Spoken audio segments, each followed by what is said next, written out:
Hebrews 4, verse 13. There is nothing that can be hid from God. Everything in all creation is exposed and lies open before His eyes. And it is to Him that we must all give an account of ourselves. Sa Tagalog po, walang makakapagtago sa Diyos. Ang lahat ay hayag at lantad sa Kanyang paningin. At sa Kanya tayo mananagot. Let's bow down our head and let us pray. Aming Diyos na makapangyarihan sa lahat, Lord, we thank you for this opportunity for gathering us today in your presence. We invite your Holy Spirit to move in our midst. Lord, open our hearts and minds to receive your word with humility and joy. Lord, iniaalay ko po ang pangangaral na ito sa inyo. Kayo po ang mangusap sa amin. Naway magdadala po ito sa amin ng pagbabago, lakas, at pag-asa sa bawat isa. Lord, itago niyo po ako sa inyong likuran na kayo po ang nakikita nila at hindi ako. Lord, ito po ang aming dalangin sa pangalan ni Jesus, naming Panginoon. Amen. So, ang title po ng ating pag-uusapan ngayon ay wala tayong maitatago sa Diyos. So, mayroong tatlong bagay ang dapat nating malaman tungkol sa Diyos. Number 1, ang ating puso at isip ay basa niya at kita niya. Basahin po natin ang Hebrews 4, verse 13. Walang makakapagtago sa Diyos, ang lahat ay hayag at lantad sa Kanyang paningin. At sa Kanya tayo mananagot. Ganon katindi ang ating Diyos, mga kapatid. Napakahiwaga niya at napaka-powerful niya. Hindi lang isang tao, kundi lahat ng tao sa buong mundo. Alam niya po ang laman ng isip at puso natin. Kung tayo man ay nagbabalak ng masama sa ating kapwa o nagpaplano ng hindi maganda sa iba o meron po tayong sinasabi na hindi maganda sa iba, alam po yan ng Diyos at ipinapapanagot niya po ito. Isip at pusong malinis, isip at pusong marumi, at makalaman, ay basang-basa po yan ng ating Panginoon. Marami po sa atin, marami po tayong reason o dahilan sa ating paglilingkod, pero alam po ng Diyos ang laman ng isip at puso natin. Kung ano ang tunay at motibo natin.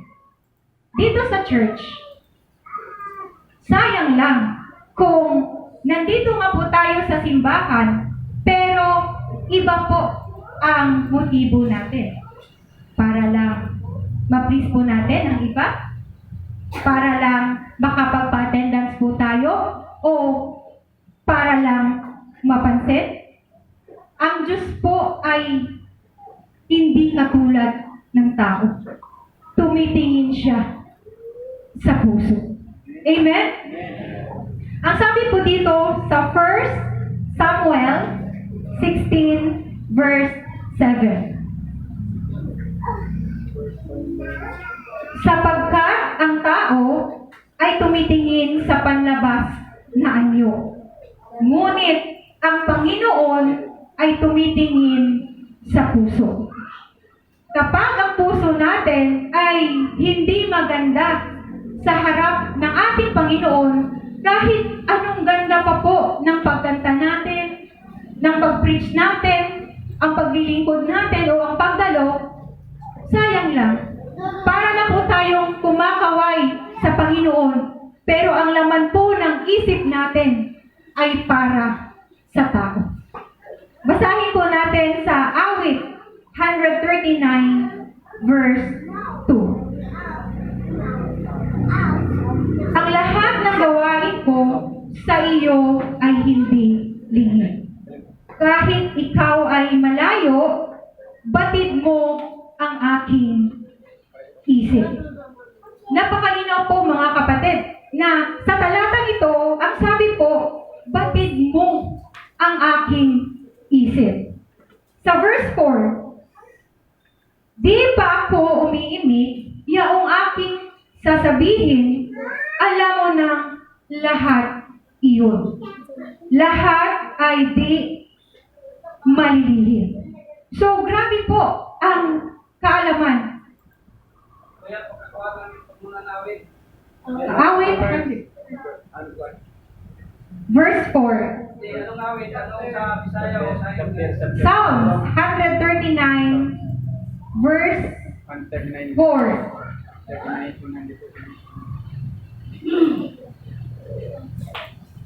Di pa ako umiimik, yung aking sasabihin, alam mo ng lahat iyon. Lahat ay di malilihim. So grabe po ang kaalaman at kapangyarihan ng Diyos. Dito po mapapansin natin sa verse 4 na ang sabi dito, ang aking sasabihin, alam mo ng lahat iyon, lahat ay di malilihim. Ibig sabihin po mga kapatid, hindi pa po tayo nagsasalita, alam na po ng Diyos ang pangangailangan natin. Alam po ng Diyos ang mga pinagdadaanan natin sa buhay. Ang kabigatan natin, ang hirap po natin. At tandaan po natin mga kapatid, hindi po tayo nag-iisa sa laban ng buhay. Nandyan po si Lord na handang tulungan po tayo. Dahil nakikita niya po ang lahat. Hayag po ang lahat sa ating Panginoon. Kahit sa church po, kahit nananalangin po tayo, nagbabasa po tayo ng Bible, tumutulong, subalit, ang Diyos pa rin po ang may alam kung tunay ba ang motibo natin at kung tunay ba ang puso natin. Minsan, ang bilis po natin husgahan ang kapwa natin. Ang bilis po natin humusga. At madalas, ginagawa po natin iyon nang hindi po natin alam ang buong istorya. Pero mga kapatid, tanging si Lord lang ang may kapangyarihan na husgahan po tayo. Dahil si Lord lang ang nakakita ng pinagdadaanan natin sa buhay. Ang mga kabigatan natin. Si Lord lang po ang nakakakita ng laman ng isip at puso natin. Pero bakit nga ba ang bilis po natin husgahan ang iba? Dahil unang-una, tayo rin po ay sugatan. Tayo rin po ay may sugat sa puso, kaya ang bilis po natin maging mapanuri. Pero mga kapatid, ang solusyon po ay hindi panghuhusga, kundi panalangin, pangunawa, at pakumbaba. Basahin po natin sa James 4, verse 12. There is only one lawgiver and judge, the one who is able to save and destroy. But you, who are you to judge your neighbor? Sa Tagalog po, iisa lang ang tagapagbigay ng kautusan at hukom, ang Diyos. Siya ang may kapangyarihang magligtas at pumuksa. Sino ka para pumatol sa kapwa mo? Amen? Isa po itong reminder sa atin na ang Diyos lamang po ang may tunay na may kapangyarihan na husgahan po tayo. Pero minsan, bilang tao, ang bilis po natin husgahan ang iba. Based sa ating naririnig, based sa kanilang kilos, sa kanilang salita, o pagkakamali. Ngunit hindi po natin alam ang buong kwento ng kanilang buhay. Tanging si Lord lang po ang may mas alam ito. Kaya po ang paalalang ito ay napapanahon na, lalo na po sa panahon ngayon. Tayo po ay mabilis magkomento, manira, manghusga sa social media at sa harapan ng iba. Meron po akong nabasa. Ang sabi, hindi lahat ng nasa simbahan ay tama ang puso. At hindi lahat ng wala sa simbahan ay malayo sa Diyos. Tanging ang Diyos lang ang nakakakita ng totoo. So mga kapatid, ang Diyos lang po ang tapat at makatarungang hukom. Si Lord lang po ang nakakaalam sa lahat ng mga pinagdadaanan natin sa buhay. Kaya po na sa halip na husgahan po natin ng iba, suriin muna natin ang sarili nating puso. Basahin po natin sa Philippians 4, verse 8.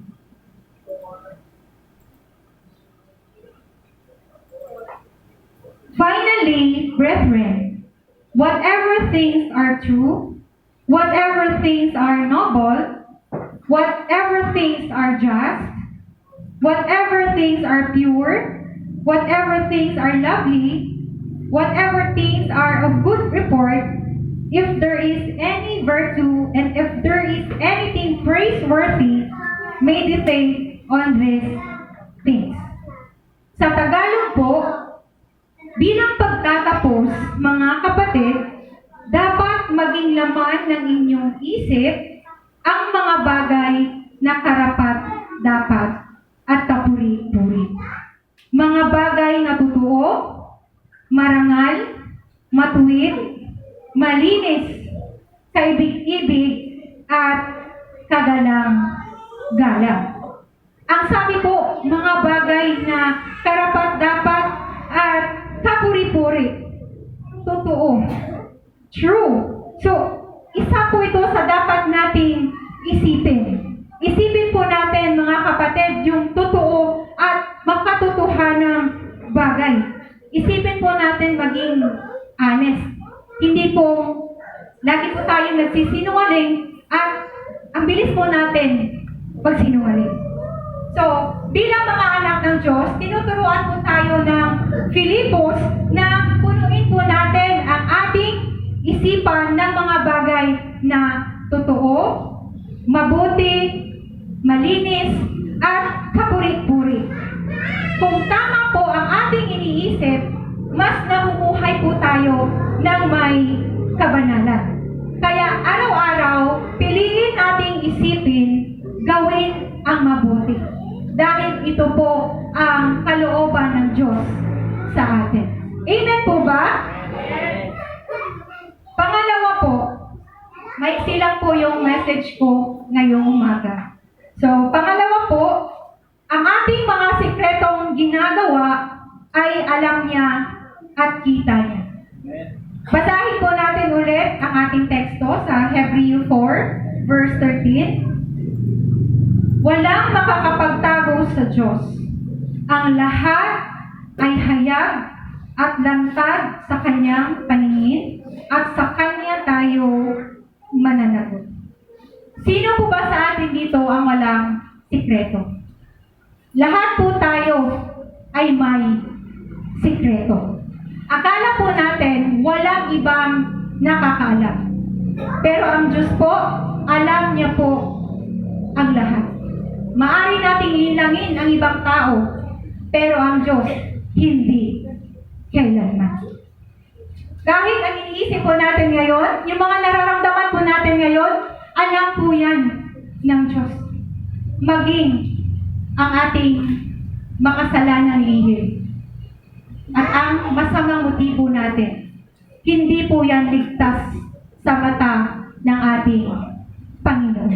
Kaya wag po tayong mamuhay sa pagkukunwari. Mas mahalaga pa rin po sa Panginoon ang pagiging tapat kaysa sa magpakitang tao. Halimbawa po, minsan sinasabi natin na nakapagpatawad na po tayo. Pero sa puso natin, meron pa po tayong mga hinanakit. Mga kapatid, hindi pa po tayo tunay na nakapagpatawad. Minsan sinasabi natin sa iba at sa sarili natin, okay na ako. Pero yung totoo, hindi pa talaga. At alam ng Diyos kung nagsasabi po tayo ng totoo o hindi. Basahin po natin sa Matthew 6, verses 14 to 15. Sapagkat kung pinatawad ninyo ang mga nagkasala sa inyo, patatawarin din kayo ng inyong Ama na nasa langit. Ngunit, kung hindi ninyo pinatawad ang iba, hindi rin kayo patatawarin ng inyong Ama. Kapag tayo po ay nagpatawad sa mga taong nakasakit sa atin, kahit gaano pa po ito kasakit, kahit hindi pa po sila humihingi ng tawad, pinapakita pa rin natin ang puso ng Diyos sa buhay natin. Ibig sabihin, ang pagpapatawad ay hindi po based sa ating nararamdaman, kundi sa pagsunod sa kalooban ng Diyos. Ito po ay seryosong babala. Kasi kapag hindi po tayo nagpatawad sa iba, hindi rin po tayo patatawarin ng ating Diyos. Hindi ibig sabihin na matakot po ang ating Diyos. Dahil po, sarado po ang ating puso. At ang pagpapatawad po ay proseso. At kailangan po natin ang biyaya ng Diyos sa lubusang pagpapatawad. Amen po ba? Amen. Last po, ang ating future at kahihinatnan ay batid na niya. Basahin po natin muli ang ating teksto sa Hebreo 4, verse 13. Walang makakapagtago sa Diyos. Ang lahat ay hayag at lantad sa kanyang paningin at sa kanya tayo mananagot. Hindi pa man tayo isinilang, hindi pa man tayo nakapag-aral, hindi pa man tayo nakapagtapos, alam na po ng Diyos ang bukas natin o ang future natin. Alam ng Diyos ang araw ng ating kamatayan. Alam ng Diyos kung sino ang pupunta sa langit at alam rin ng Diyos kung sino ang pupunta sa impyerno. Basahin po natin sa Psalms 139, verses 15 to 16.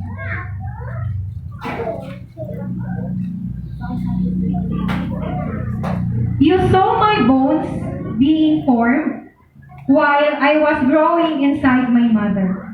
You watched me grow in secret. Verse 16. You saw me before I was born. You wrote down every day of my life before any of them happened. Sa Tagalog, ang buto ko sa katawan noong iyon ay huwisin, sa loob ng bangay bata, dooy iyong napapansin. Lumalaki ako, roon sa iyo'y di nalilihim. Verse 16, ako'y iyong nakita na, hindi pa man isinilang, batid mo kung ilang taon na ang haba ng aking buhay, pagkat ito'y nakatitik sa aklat mo na talaan. Matagal nang balangkas mong ikaw lamang ang may alam. Sa sinapupunan pa lang tayo mga kapatid, alam na ng Diyos ang future natin. Subalit, kahit meron po tayo hindi magandang future na nakikita ng Diyos na hindi po maganda ang patutunguhan, maaari na pong ituwid at baguhin para gumanda po ang future o ang landas natin. Kung tayo po ay magpasako sa Kanya at sundin po ang Kanyang plano at ilagay natin sa Kanya ang ating buong pagtitiwala. Kaya sabi nga po dito sa Jeremiah 29 verse 11, "For I know the plans I have for you, declares the Lord, plans to spare you and not to harm you.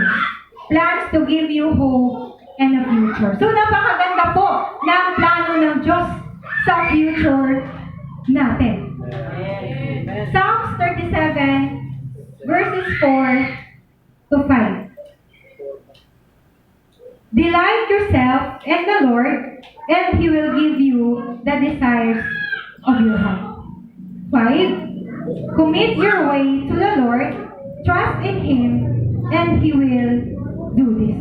Ibibigay ng Panginoon. Basta magtiwala lamang po tayo sa Kanya, ibigay po natin ang lahat sa Kanya. Amen po ba? So conclusion na po ako. Dahil basa at kita ng Diyos ang laman ng isip at puso natin, ipakita po natin ang malinis na isip at puso natin. Ilingin po natin palagi sa ating Panginoon na tulungan niya po tayo na maging worthy sa Kanyang harapan. Meron man po tayong mga sikreto na makasalanan, humingi po tayo ng kapatawaran sa ating Panginoon. At baguhin ang dapat baguhin. At kung gusto po natin magkaroon ng magandang future, lalo na po sa eternity, ngayon pa lang po ay dapat nakasandal na po tayo sa ating Panginoon. Masipagan pa po natin ang ating paglilingkod sa Kanya at magtiwala ng buo sa ating Panginoon. Yun lamang po. God bless everyone.